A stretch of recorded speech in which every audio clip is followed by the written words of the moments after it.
Maganda pong pag-usapan naman natin ngayon yung kahalagahan ng isang amicable settlement o yung kasunduan na nangyari sa barangay. Kasi po, ang isa sa mga nakakalungkot, ang sabi ng iba, walang kwenta yung kasunduan, sa barangay lang yan nangyari. So, ano po yung legal basis ng isang kasunduan na nangyari sa barangay?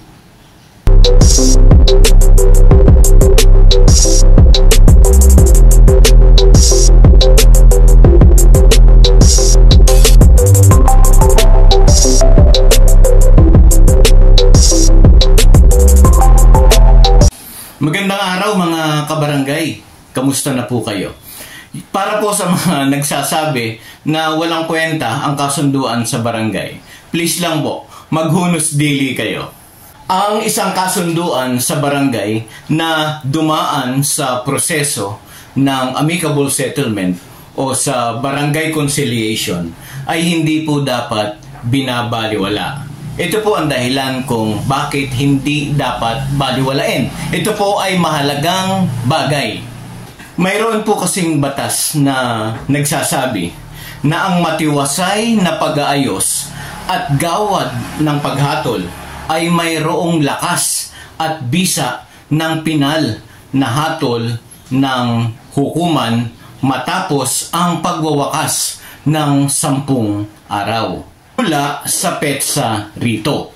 Ito po ang nakasaad sa Section 416 ng Republic Act 7160 o ito pong Local Government Code of 1991. Hindi lang po itong Local Government Code ang nagsasabi tungkol sa legal basis ng isang kasunduan sa barangay.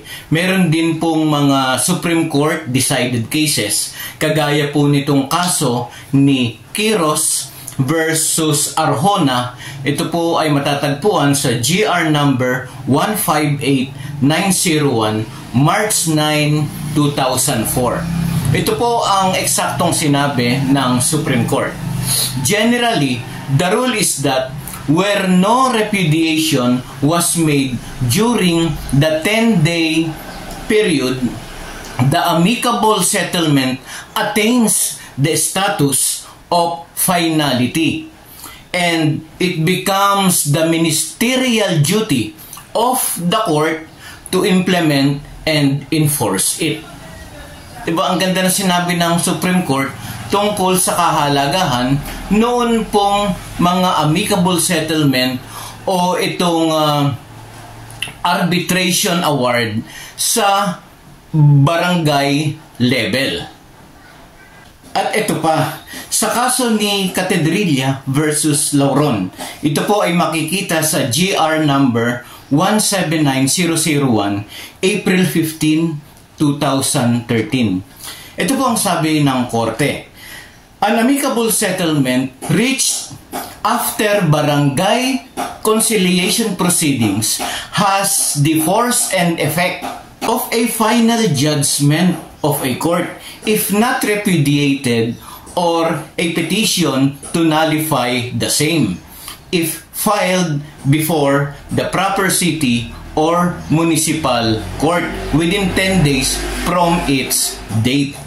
Ayan, yan po yung mga basihan na nagpapatunay ng isang kasunduan sa barangay ay merong legal effect. Kaya hindi po natin dapat ito binabaliwala, mga kabarangay.